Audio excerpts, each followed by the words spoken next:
Good evening, Rink Rats. It's been a little while. Andy Campbell here, your Rinkcast host for the Chicago segment of therink.com and a podcast that we haven't done in a while to talk about our lowly Chicago Blackhawks. And the slide has officially begun. Into the basement they go and onward. I am joined tonight by the usual suspects, the Bard and Sean Fitzgerald. How we doing, guys? Bardo, how are you? Fantastic. How you doing? Excellent. A happy belated Thanksgiving to you. And Sean, how are you and how was your Thanksgiving, my friend? It was wonderful. I hosted 17 people at my house. So oh my goodness. There was a good group at the old Fitzgerald Ranch here. Excellent. Yeah. Love to hear it. So anyway, folks, before we get rolling, and if you can see across our ticker, our sponsor, Puck Hockey, PUCKHCKY.com, all in caps. Hey, if you use the discount code The Rink, all in caps as well, you get 10% off. Spend $100, you do get a free t-shirt. We've talked about that before. Pretty cool. Before we get rolling, also a shout out to Team USA. Moving on in the World Cup today. We love that. We are soccer fans around here. We're here to talk hockey. But recognition for making the round of 16. And Bardo's shaking his head. Obviously, he doesn't like it. I have a goal to not watch 1 second of the World Cup. I absolutely hate soccer. Awesome. Wow. Well, great to have you with us. Yeah, I'm glad you're so patriotic today. Yeah, awesome. Well, hey, I stopped our journalism class intentionally to watch it today. Some people don't like soccer because they prefer American football. And the first thing they go to is the diving. Well, hey, there's things culturally about every sport that maybe people do and do not like. Anyway, onward. Then a congratulations to my football team, my college football team, the Michigan Wolverines. And in no difference to John Jekyll, formerly a member of the Rink, who is a diehard Ohio State fan. Better luck next year, pal. Your team just got rolled in Columbus. And it's really funny, Andy, how Jim Harbaugh 3 years ago was going to be run out of Michigan. He was going to take an NFL job to get out of there, to a fresh start. Now the guy is set for life there. Yep, he's made 2 college football playoffs, or he will, and he's beaten Ohio State 2 years in a row. Yep, I was one of those. Ryan Day got pantsed. He got pantsed in this game. He looked pretty bad. Well, anyway, folks, you tuned in tonight, the 4 or 5 of you that tuned in tonight to actually talk about some hockey. So here we go. Well, so let's do it. The Chicago Blackhawks, despite a precarious start where they were actually winning games, even though the intentions this year were to tank, the month of November has come and gone, and they've been 2-7-2, which is pretty bad. And their most recent loss was a 7-2 drubbing at home to the Winnipeg Jets, which was tough to watch. Now, to end the month, they've got the Edmonton Oilers tomorrow night, and then to round out the week, the New York Rangers and the New York Islanders. So it's not getting any easier. And so, folks, this is happening. They're going to be down this year. Tickets are going to be cheap. There's not going to be a whole lot of wins. Anyway, what have you been noticing, Bard? Any high points, low points? Things of that sort that you want to comment on before we dive into some stuff? Well, they had the winning formula and I'll put winning in quotes, but the winning formula was working, that they were winning games, leading games, and then all of a sudden just imploding in the third period and blowing leads late. That was working because it was actually entertaining to watch. 7-2 games are just not fun, but you know what? They have to do this. They have to, whether they're intentionally doing it or not, I'm sure it's not, but they just need to, suck and try to get into that top 3, ideally top 2, and get a high draft pick and keep developing those kids. I loved hearing this week that Kyle Davidson was actually on the road and scouting these potential top prospects, which is something we haven't seen with Stan Bowman. He's been, sitting up in the press box watching every Blackhawk game, which does the Hawks really no good. Be there every now and then, but you know what? You got to be on the road. You got to evaluate talent. So that's how you build a successful organization over time. So, so it's really hard to find a lot of positive things. But just, other than I take it as a positive is that they're losing. They have the 3rd worst record in hockey. So you sure do. Yeah. As of right now, they're second to last In the West, only to the surprising or the Anaheim Ducks, who are just miserable this year, which I think is definitely surprising a lot of people. But Shawnee, any thoughts? I want to dive into some stuff on some of our golden smoothies here, but what do you got? Yeah, so I'm still kind of surprised of how well Arvid Soderblom has played. Yep. He's got about a league average save percentage and 3 goals allowed. With this team, that's pretty good. He might be something, like, I know he might be something we could build on for the future, whether he's in a tandem eventually when they're good with a goaltending tandem with one of their prospects, or he's the guy in the net. But I think they might have found something with him. Yeah. So I think there's a plus. Yeah, that's a plus. It's but hard to find some positives here going on, but. And then back to Bardo's point, Davidson being on the road, scouting players, and this is what this team was built to do. This team was built to lose, and the panic from people on Twitter about how they're overachieving and this, that, and the other thing, and I kept going, be patient. It's 15 games. Be patient. It's only event. Everybody has. They had the little bit of the significant bump in. They had a new coach, a few new players, a new season. But when you get past the 10 or 15 game mark, what are they at? 20-something, 23, 24 games now? Yep. Talent shows, and this team does not have any talent. They don't have enough. No, they don't. They just don't. Water finds its level, as they say. Yeah, pretty simple. Not enough good hockey players on your hockey team. So kind of the way that it all works. Yeah, and another thing that before we really get into it, I shouldn't be shocked anymore, but it blows my mind when people don't understand. I get not agreeing with what Kyle Davidson is doing, but not understanding what he's trying to do. Right. Like the fact that, we have Kane and Toews, which we'll get to. Yeah, we have Kane and Toews. Kane and Toews aren't young guys anymore. No. And they literally only have Kane and Toews. There's nobody else. Yeah. I mean, honestly, it's just boredom. I think people are just bored.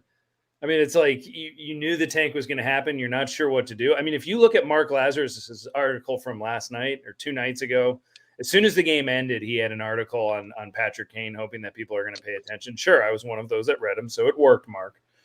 But at the same time, it was just the same stuff over and over again, which is how long is Kane going to last? Oh, he looks, he doesn't look as interested anymore. And it's, maybe you just don't fully understand until you're in the weeds of the rebuild how dull it actually is.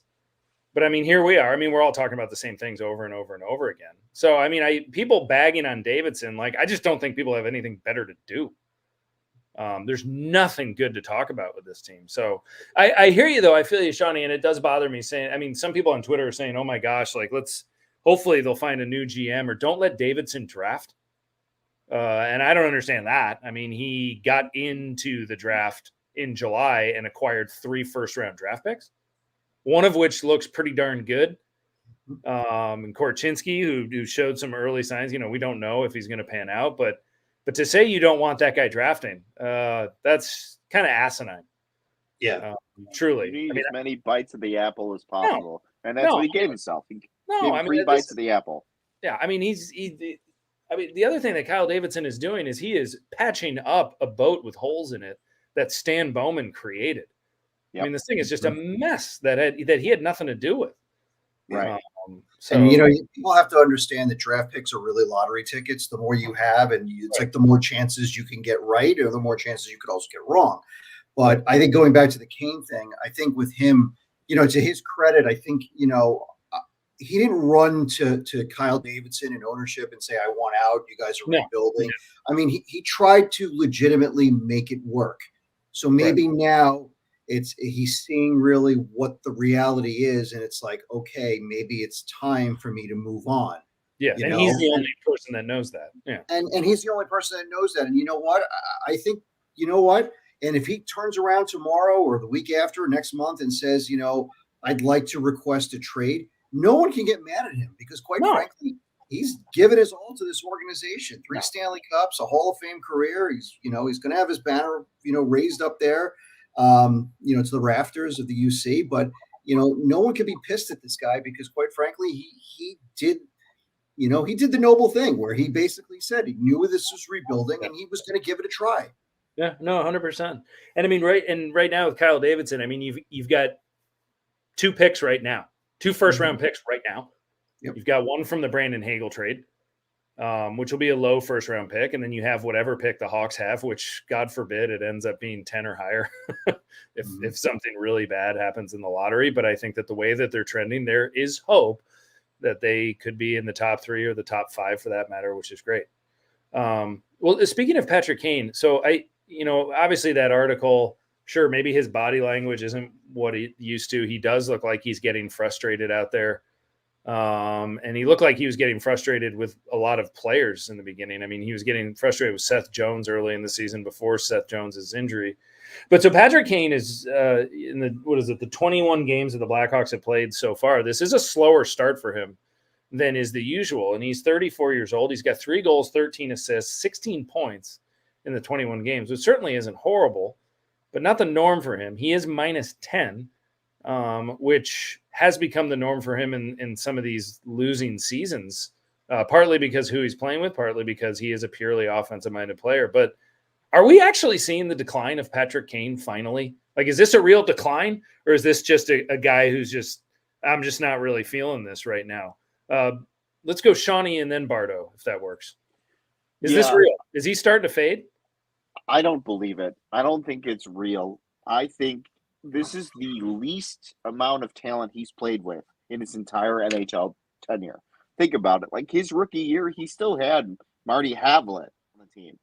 He still had, Marty Havlat. He had Patrick Sharp. All Marty Havlat and Patrick Sharp were 30 goal scorers in the NHL. Can you name a 30 goal scorer on this team? Max Domi maybe had 30 goals a couple of years ago. Havlat and Sharp scored 30 goals Kane's rookie year. There's so little talent on this team, and he's frustrated because he's used to playing with guys like Alex DeBrincat or Christopher Stieg or Patrick Sharp, guys who at least have offensive talent that can complement him, or he could put them in the right spot. They also understood where he wanted to go with the puck or where he needed to be. So there is an adjustment that. But I think, like everybody said, it's boring. They're not good. The building's virtually empty, aside from when they retired Host's jersey.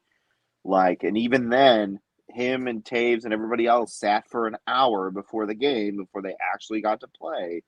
So I think he's disinterested. He's bored. Yeah. I mean, I think when the time comes that he decides to move on, or if he decides and he goes to another organization, he's going to set the world on fire. And everybody's going to be like, wait, I thought Patrick Kane was done. No, he's just found a new home, found a new situation, and he's found the joy of playing hockey again. Because right now, this isn't fun. Yeah. Okay. So that's it. Barter, are you feeling the same action? Yeah. I mean, and theoretically, he's going to go to a more talented team. So that's probably going to be, in a playoff chase. So, I agree. I mean, I think it comes down to he really has no talent to play with whatsoever. I mean, you could talk about him making all the guys, around him better. I think that can only go so far, I guess. But, look, he spent a long time making guys like Michael Handzus and, Artem Anisimov better, and among others. But, this is now a little bit ridiculous. I mean, you have Max Domi and, look, we're now seeing, I guess we saw it in practice today. We're seeing Toews and Kane together for the first time in God knows how long. Yeah. So it's like they're trying to get anything to get him going. Yeah. So, at this point, Shawnee, you said, is he disinterested? Is he bored? I'm not going to go that far. I do want to say there's a little bit of wind out of the sails because of how bad the team is, and maybe it's getting a little, mentally exhausting. But, look, he still plays as hard as he possibly can. I just think it's just, climbing, uphill on a sheet of ice. So I think that's really what it comes down to. Yeah. No, so I agree with all that. I think that, my first thought of when the news hit that Richardson's going to put Kane and Toews together on a line was, wait a minute, why haven't we complained about this before? Like, what? Why did this take 5 years to happen again? Where you see other teams load up on their top line, and the Blackhawks just haven't ever really done that in recent years. They've always left those two apart, and why is that? And it'll be interesting to see. I think the hope is that that'll manufacture a lot of points, but not a whole lot of wins in an effort to maybe make them more marketable. But I don't know. Is it the swan song? Is it saying, you guys, this might be it for you guys? Why don't you play together one last time? I mean, I don't know. I mean, I'm sure Richardson is just saying, let's win games. Let's try to get back in the win column, because that's what his job is, regardless if this is a tank or not. But, speaking of which, so let's talk about Jonathan Toews all of a sudden. Is he – I should have put this on the ticker instead of the bubble. I'm always screwing these darn things up. It's driving me crazy. Is Jonathan Toews has 8 goals. Now, he's a notoriously slow starter to every hockey season. Well, now he looks great. He's had an unbelievable season so far. I mean, he's got the best face-off percentage in the NHL. You can't win a draw off this guy. He's hovering around 65%. Yep. Now, the reason that I want to bring him up, and I think that this is where I worry about Jonathan Toews is it's always one of those, is he just one more headshot away from being on the shelf for the rest of the season? But at the same time, I mean, there were times where we've had, some Rinkcast here, and we've been talking about him, and we've said, well, I don't know how tradable he'll be. He actually, someone will be calling him for him. Bardo, what do you think? I actually think he is more tradable than Kane right now because of the position he plays. Because of the position he plays, he's a center. There's always a need for a top center, and if he's no longer a number 1, he's definitely a number 2, and he could be a number 3 on a Stanley Cup contender if you put him as a third line center. Right. Face-offs matter. We know that, especially in the postseason.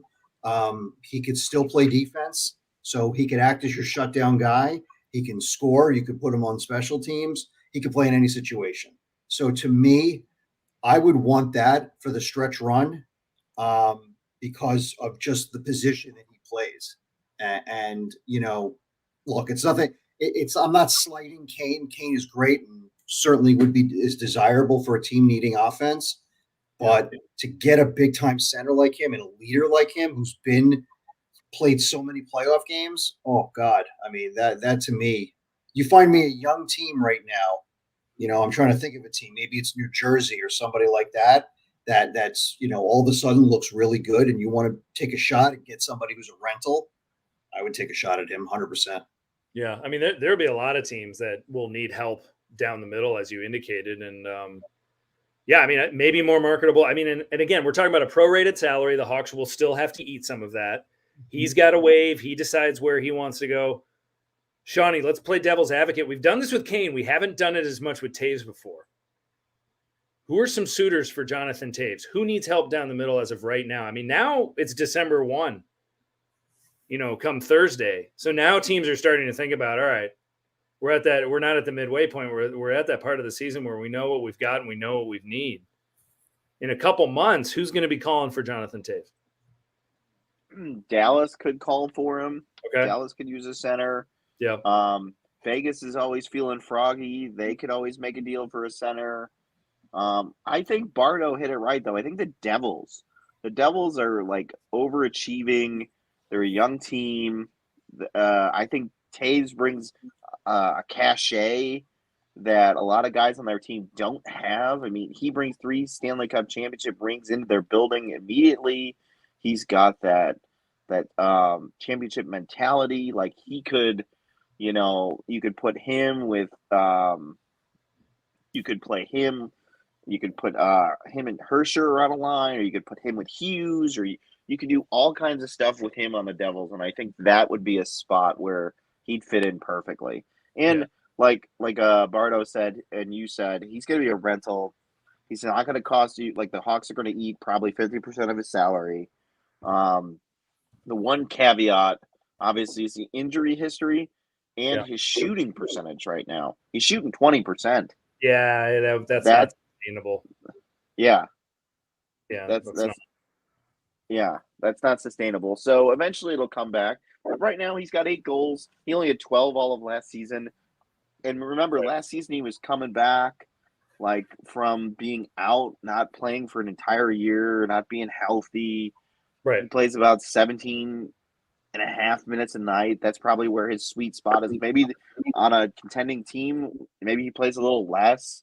Like, I think the Devils are a fit for him. See, I'll tell you why I like the Devils also for this, because if you have Hischier and Hughes as your top 2 centers, the thing I like going back to the Blackhawks and their days of, look at 2010, maybe even 13, is that, and you guys will remember this, is that their third line was always such a mismatch for teams because no one could match their depth. They had a third line that was always a combination, a two-way line that could score. I remember they had Teravainen and Sharp and some combination there, and Ladd and all these other guys that just can do a bit of everything. You stick Toews on that third line, then all of a sudden that's a matchup that is killer. So to me, I think he makes so much sense for the Devils. Yeah. And I think the Devils might have the space to do it. Colorado's been thrown out there a little bit. I don't know how much they're going to have left cap-wise with when Gabriel Landeskog comes off the long-term, the LTIR. But at the same time, it looks like they still might have $5.5 million at the cap to operate with. And if they do at a prorated salary, if the Hawks are willing to eat some of that's Toews. That's $5.5 million. Yeah. And right down the middle. And that, boy, McKinnon, Landeskog, and Jonathan Toews are your centers going into yikes. Now, would Jonathan Toews waive to go to Colorado? My guess would be yeah. I would. Would he waive to go to the Devils? Probably. The Islanders are another interesting story. They've come back a little bit. We're going to talk about them in a little bit. They've started to resurrect things a little bit after a tough year last year. And but just going along the line here, Jonathan Toews is going to be marketable. If he stays healthy, just please stay healthy, Jonathan. Stay healthy for a number of different reasons, not for my selfish trade deadline wishes, but it's fun to see him playing well again. It's really cool, but he would be on a cup team, and Kane, we've done the run around 100 times and talked about where he might land, but it's actually fun to do it with Jonathan Toews. Before we go around the league and talk about some other parts, are there any other tradable pieces who will survive the rebuild in a sense and maybe be back next year? There's the obvious with that McCabe and Connor Murphy will be back just because their salaries are bulky. Seth Jones, some of those 3 older defensemen who have contracts that are pretty much immovable for different reasons based on their different abilities. The rental guys, the worst thing in the world either to have them help out the young guys. So no, it's definitely not. It's definitely not, especially when you've got a lot of young defensemen that you're going to be wanting in Rockford, and and I think that's probably why KD is going to be drafting young D as well. Any other guys, Shawnee? I would think Taylor Radish will probably still be around. Or who? Any other movables? Oh, any other movables? Yeah, Sam Lafferty. Sam Lafferty. Okay. Sam Lafferty, I think, is definitely a movable. But you get at best a low pick, best a low pick. Yeah, I don't. But in terms of, you could probably find a guy. If you can't find a guy in your system currently to replace Sam Lafferty, Reese Johnson probably could play Sam Lafferty's role right now. Yeah. So that would be a movable piece. If somebody wants George Arcara, he might be somebody you could move. Yeah. If anybody wants a little grit, Blackwell, Dickinson. If you flip Dickinson and you get something and you already got a second-round pick for him and you dumped Riley Stillman, yeah. I cannot believe how Vancouver did that. I was going to say, if I'm not mistaken, that's going to look like a high second-round pick. As Vancouver sucks because they're terrible. They're terrible. So you got Dickinson. You dumped Stillman, got Dickinson and a high second-round pick. Marvelous. Yeah. Keep Boudreaux employed. Yeah. Nice to see you. Maybe. I don't know. I struggle with that one. And Bardo, I'd love to hear your thoughts too. Andreas Anastasiou. I mean, he is fast. He flies, and that's about it. Speed is his game. But where does he fit on a top two lines of any contending team? I just don't see it. Not a third or fourth liner. I think he's your classic. He can play up and down the lineup kind of thing. Your classic top 9 forward. And he's useful, and so is Domi. Domi's another guy on a contending team can play up and down the lineup. And I think guys that are on 1-year contracts and are rentals, and you could use depth. I mean, look, it could be worse if you have an injury and then all of a sudden you're like, okay, one of these 2 guys is going to slide into my lineup. I mean, that's some crazy ass depth. And so, I mean, and they're on cheap contracts. So they're cheap, they're proven, and they can put the puck in the net and they can skate. I wouldn't. I mean, Domi at least has an edge to him. I mean, I can see postseason sort of agitator type presence in there. The Adam Burrishes, the Dan Carcillos when he was in Philadelphia. Just to try to Sean Avery's try to get under people's skins a little bit, but. With A2, I don't know. I mean, and I understand the depth piece. I do. I just wouldn't give up a whole lot for him. No, I don't think you're going to. I mean, look, again, it's going to come down. You're going to get lottery tickets for it. If you can get draft picks, and it's a matter of, look, the Blackhawks in the past have turned 4th-round picks into Nick Jarmelson and other guys. And Bufflin was a 6th-rounder. I mean, you need these picks to go find them, right? Yeah, and if this draft, for sure. I hate saying that, like, well, this draft is going to be a deep one. Everyone says it. To me, it's like they're all prospects until proven otherwise. But if this draft is as deep as everyone says it, then you know what? Get 100 picks in this draft. Who cares? Yeah, right. And the Blackhawks don't have a 6th-round pick currently in this year's draft. So I think Davidson is looking to pick up as many picks as possible for guys that he can he can replace. If he trades AA away, like he could probably sign AA back in the offseason if he really liked him on a 1-year. I mean, those are cheap rental players, right? And that's the point that he signed him for. He signed him to flip him for low picks or to fill spots because think about it, Lucas Reichel still hasn't come up for this team. Yeah, and if you want to. Whether it's the end of this season or after the trade deadline, he's got to get time in the NHL. Yeah, at some point. So you're going to need a roster spot for him.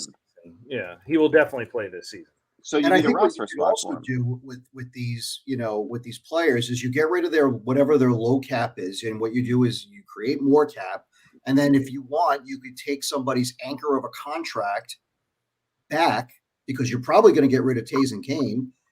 Take another anchor contract and get a sweetener with it. It's just, it's asset management, as we all know. So I think doing stuff like that and getting creative, I think is a good move. They did that with Mrazek. They took back a contract Toronto didn't want. Filled the hole. And I think moving Kane or Toews too, they might, if they want a decent return, that might also come with a bulky contracts coming back to them too. Like if they get a couple really good picks, then they might have to take on someone's trash, right? For lack of a better term. So, and even if Kane and Toews will have the Blackhawks over a barrel because there are no movement clauses. I always come back to when Tampa Bay traded Martin St. Louis to the Rangers. Like everybody knew he was going to the Rangers, and they still got a pretty decent return. Yeah. So. Well, it's like if Kane does go to the Rangers, like I was trying to think of where's the bad contract on that team? They just traded it in Ryan Reeves, but it's like you could have seen them dump Reeves and two other decent young players or whatever, prospects. But, that's just one example of how this can work. So everybody has bad contracts. Yeah. So there will be ways. There will be moving parts other than Kane and Toews if Kane and Toews are traded, if they feel like being traded. And again, it's up to them. Real quick, Rockford Ice Hogs and, Lucas Reichel. He does have 19 points in his first 17 games, 8 of those being goals. So he's doing his thing, which is what everyone wants him to do, is get a lot of stats and light up the league and learn how to play some quality offense.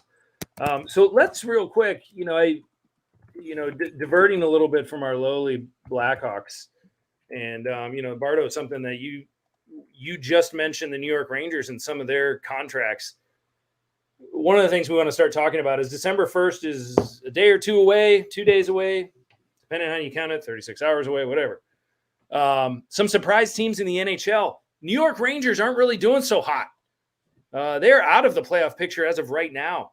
And that's a team that many people thought would be competing for the East. Bardo, what are your thoughts? You referenced an article today on Alex Lafreniere and some of their parts, but the Rangers aren't winning a whole lot of hockey games right now.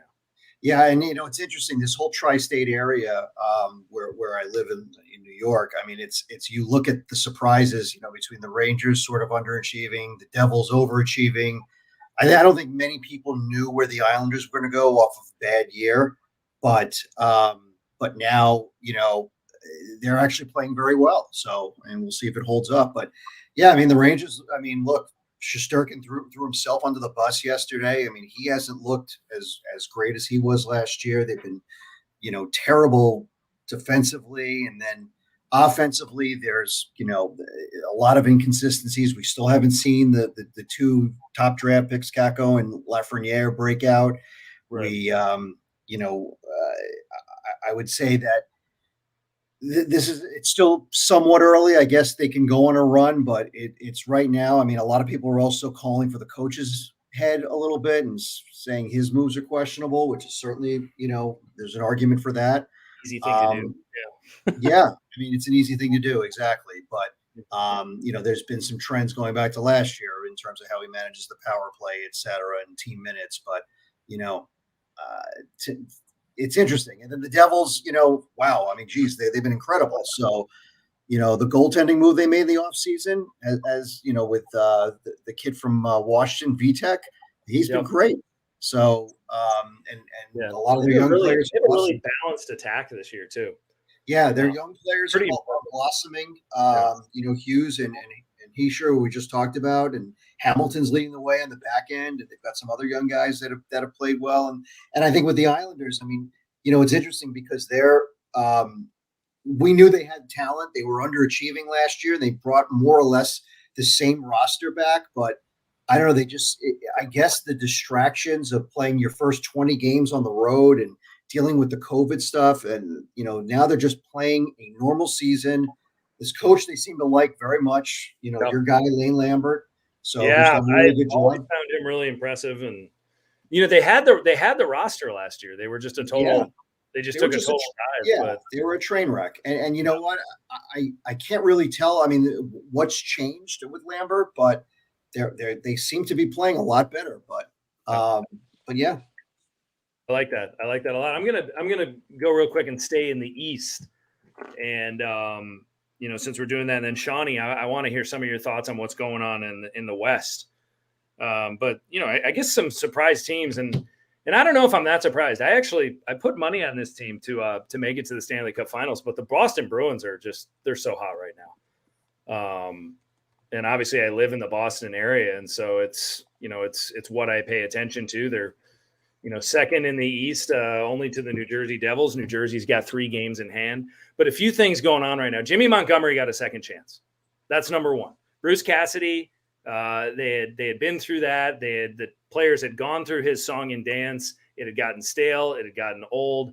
They made moves over the summer. Patrice Bergeron, there were rumors that he was just going to retire or go elsewhere. So now they've got Jim Montgomery running it. Linus Ullmark is finally playing well. Yep. Up to his contract, which is big, because last year I think everyone in Boston was kind of going, "Who's Linus Ullmark?" He's a Peanuts character. Yeah, right. Exactly. Right. Linus and his blanket. Yeah. Foligno's reborn somehow. Nick Foligno, who it took him all season to get 1 goal last year, he's playing out of his mind. But the real difference maker, Pasternak is a Hart candidate right now. Yeah, he's been tremendous. Big problem down the line is they're going to have to pay him. They didn't do it the first time when they had the chance, and now they're going to have to do it. So they've got some really tough decisions. And ahead of the deadline, they have some tough decisions. My dream is for Patrick Kane to end up in a Boston uniform. Don't know if that's going to happen. Probably not. But it's Hampus Lindholm is maybe the best defenseman in the league right now. I was going to say Norris candidate. Yeah, he is a Norris candidate. I would put him in the top 3 Norris candidates right now. He's never on the ice for a goal scored. And I went to a game the other night, and I mean, he keeps the play in front of him the whole time. They barely get across the blue line when he's out there. And they've got a lot of depth up front, which I think to me has been, it's been key. You just got, you hope that Father Time doesn't catch up with some of their older guys like Bergeron, et cetera. But yeah, they're playing well. Krejci coming back for them helps. Krejci coming back big time. Yeah. I mean, that's certainly been helpful. And I don't know. They will dip a little bit because they actually have nowhere to go but down. I mean, they're 18-3 in 21 games, which is pretty darn legit. They've got Taylor Hall playing on the third line. That's a former MVP. Yeah, I mean, I don't former overall #1 pick. I don't really know what they're missing right now. I mean, they need to figure out what to do with Mike Riley. It should be interesting if they have any tradable pieces come the deadline. I think one player that a lot of Boston fans are saying might be expendable at the deadline is Brandon Carlo, who's still a very, very good defenseman. He's young, $4 million cap hit, but they might be willing to move him to maybe get a little bit more offense. We'll see. And then the other surprise team I just wanted to mention in the East is the Florida Panthers really haven't gotten going yet. And I wonder if they're going to start doing that. I thought the Senators were going to be a little bit better. I think the Panthers will start to climb, but they've had a slower start. And Sean, you've always liked the Sabres a lot. I thought the Sabres were going to be doing a little bit more. Yeah, I thought I really believed Mrazek and Friedman saying that they would be better, and if they just had consistent, and they still might, if they just had consistent goaltending from them and Ottawa too. If they just had consistent goaltending, I think they'd be better. I'm going to stay in the East real quickly and make a point. Two teams that we're used to seeing in the playoff mix that have, future Hall of Famers, Pittsburgh and Washington. Is it now time to say it's time to rebuild? Are they now? Because, Pittsburgh's barely in a wild card position and Washington is, 4 points out. So are they looking at, a rebuild or time to kind of fold up shop or whatever it is? Washington, it's easy for us as Chicago fans, or particularly easy for me in that sense, but to bag on Washington, but they really were making some gasping for air type moves in the offseason, and it's easy to put Eric Gustafsson and Dylan Strome in that conversation. And if those are guys that you're acquiring and your team is aging, you're kind of going, uh-oh. But I think, like you said, Bardo, I think they're a year or two away from pushing the tank button, and maybe they sell. Maybe they sell off at the deadline if they're not at the mark. Maybe they just say, look, hey, we had a window, we won a cup. That's I almost feel like Washington is becoming the Blackhawks from the last couple of years, like trying to hang on. Like that's what I'm hearing. So 9-11-3 right now. And they're in that Metropolitan Division, where the Devils, Islanders, Hurricanes, Penguins, and Rangers all in that division. And I think that I don't think the Hurricanes have hit their stride yet either. No, they haven't, and they're still like right at the top of the division, like right there. They're kind of lurking in the weeds right now, like a snake just ready to jump up, and they're just waiting for New Jersey to kind of come back to earth a little bit, and they will, just like you said with Boston, they're going to come back to earth a little bit. Yeah, and then the Maple Leafs are right behind Boston, and then they will lose a first round series. The Lightning are probably pretty tired just after all the, they've played a lot of hockey over the last few years. Yeah. Hey, you know what? I hope they keep losing. I'll take a higher draft pick. Yeah, me too. There you go. And the Detroit Red Wings are 11-6-4, which is pretty darn good for them, which is great. But yeah, we should be rooting against Tampa Bay. Let's move over to the West real quick. And Shawnee, read the chart. Give us some surprise teams in the West. You were talking a bit before the show on a couple takes. And what have you got, man? So the Seattle Kraken are what about that? Yeah. So first off, Matty Beniers playing the whole season for them. Like, awesome. I understand college hockey is clearly not where you develop players, according to internet geniuses. But where's our buddy out there that hates college hockey? He seems to be pretty good with 18 points there. They're getting I know overall their number doesn't look too good in goaltending, but last year their goaltending was so bad. Their average save percentage was .88.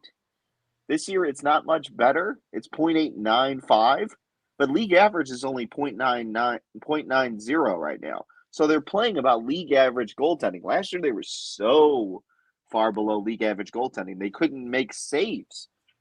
Like basic saves. Yeah. So the only confounding thing about the Seattle Kraken is what they're doing with Shane Wright. They sent him down on an AHL conditioning assignment. I believe he's had 5 goals in 6 games. Yeah. But he's been a healthy scratch for them numerous times. He can't stay in the AHL much longer, though, can he?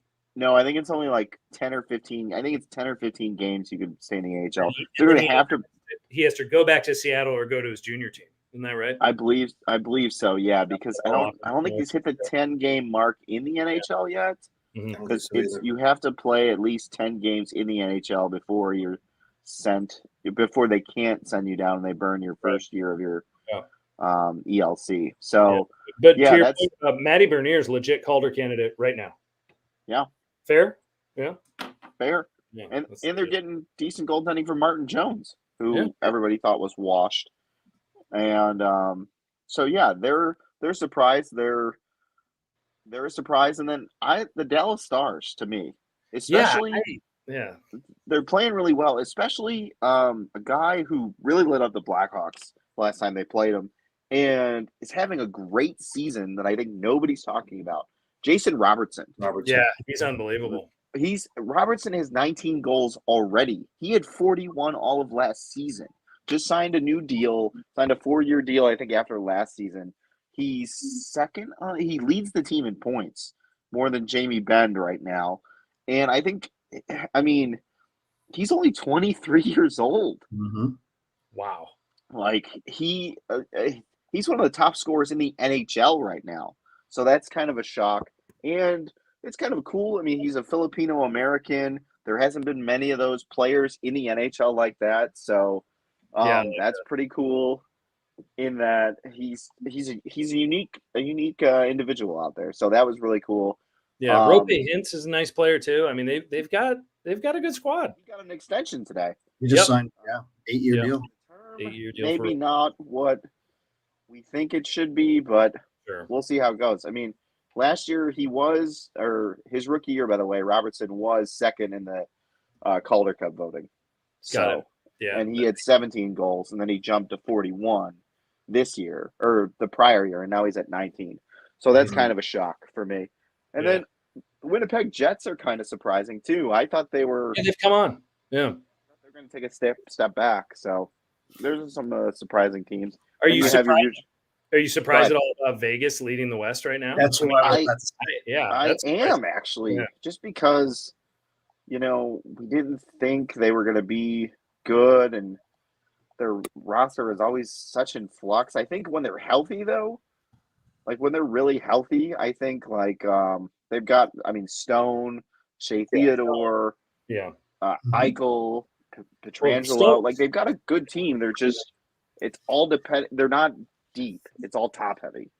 Stone was unhealthy last year, and I think that just having him back full time. Alex Pietrangelo has had an awesome start to the season. Yep, 21 points already. Yeah, we talk about Norris candidates. He might be in that conversation too. I'm sorry, Bart, I cut you off. You were going to say something. All good. I actually thought Vegas, because of their cap situation, was just going to be a team that was just going to kind of be middling a little bit. But they've also had luck with Shea Weber's on IR, and his career's done, as we know. Robin Lehner's on IR, so it's almost like giving them some free. Nolan Patrick. These guys have price tags on them, and now all of a sudden it's kind of giving them some breathing room. But I think you mentioned it, Shawnee, is that they're healthy, and I think that's big. You have Eichel, who's finally I guess a year or so removed now from that that injury that he had. So yeah. I think this is a team they've played really well, surprisingly enough. They really surprised me so far. Awesome. And what is I did not see Anaheim leading the lottery charge here. No, remember last year we were talking about Anaheim being like a fringe playoff team last season, and maybe Klingberg has been a disaster.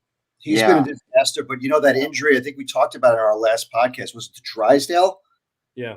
That injury is a killer.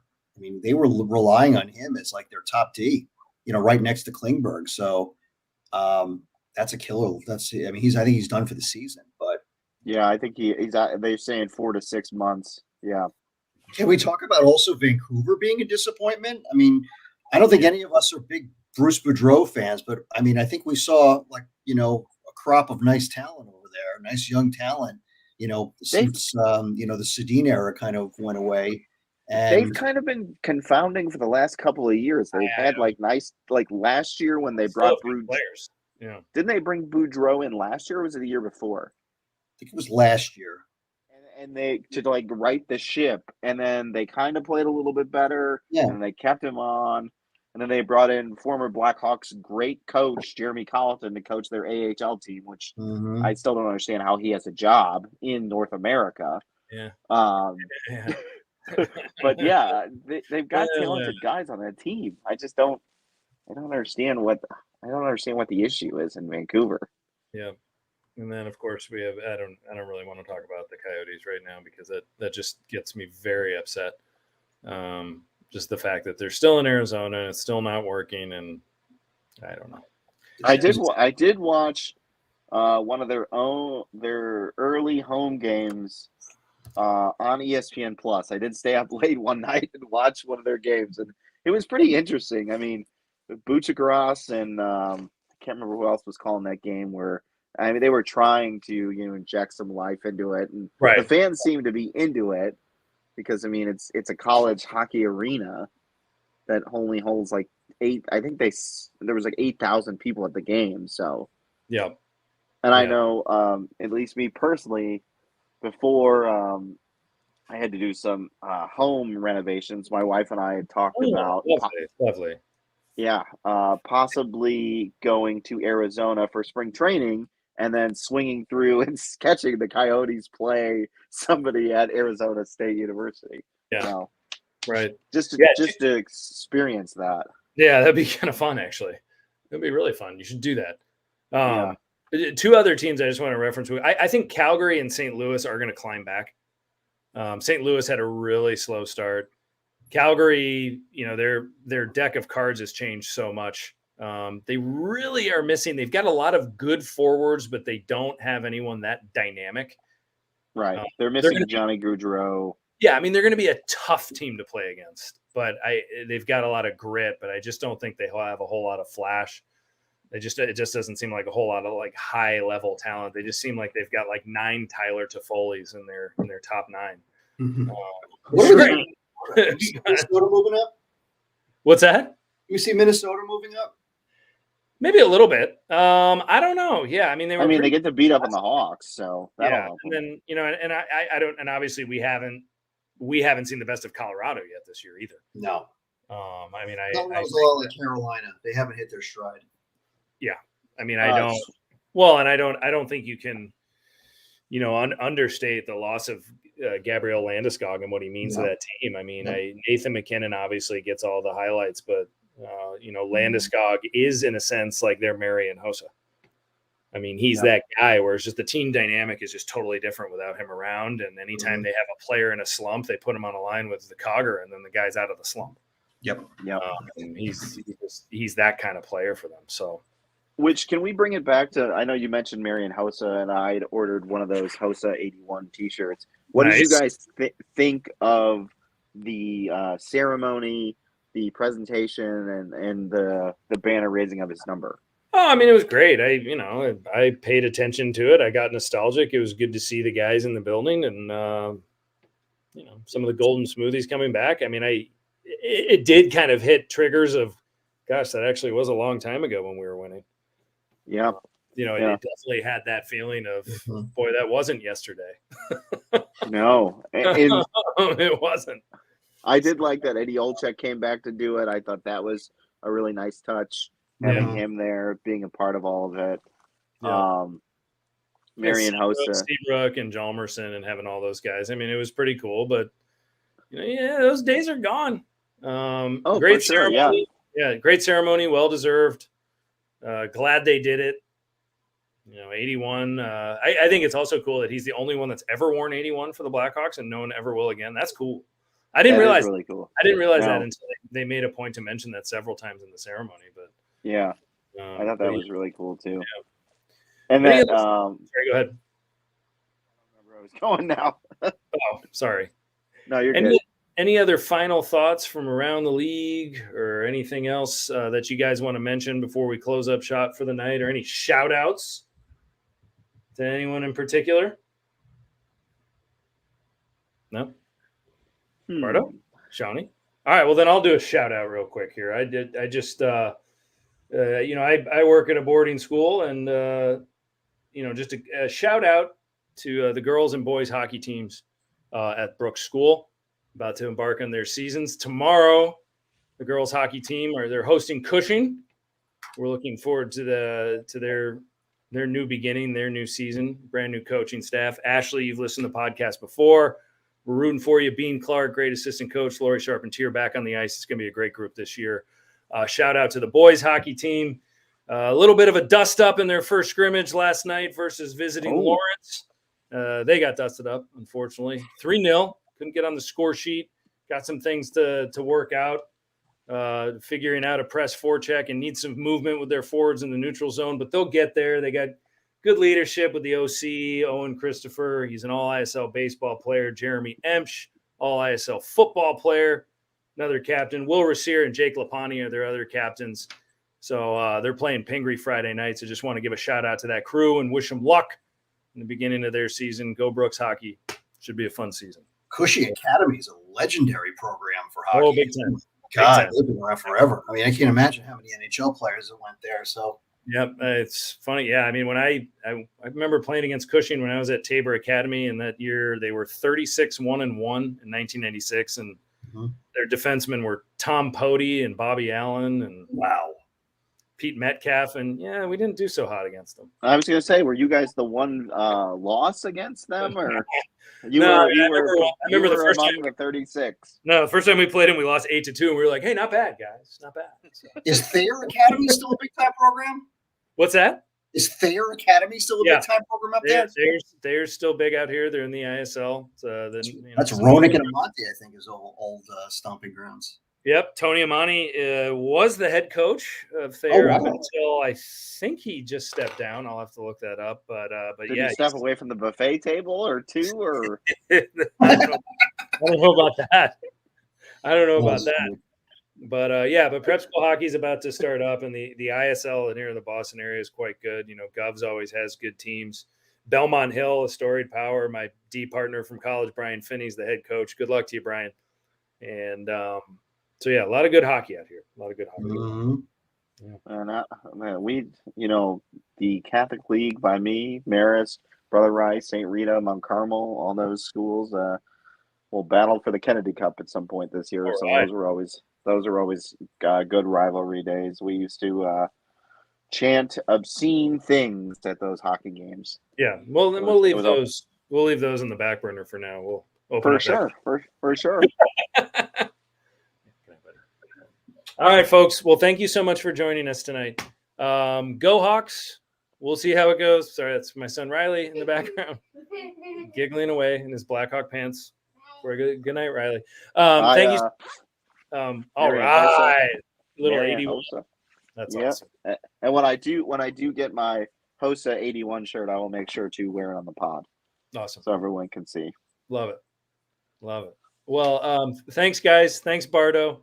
And thanks, Sean Fitzgerald. And thank you for those who are tuning in. We'll be back for another podcast, hopefully another week or so. And we'll talk some Hawks, but we're going to take you more around the league. There will probably be issues coming up in the NHL, player movement, personnel things, all sorts of stuff in the news that we'll want to dissect and break down. So until next time, folks, thanks so much for joining us tonight. And happy holidays.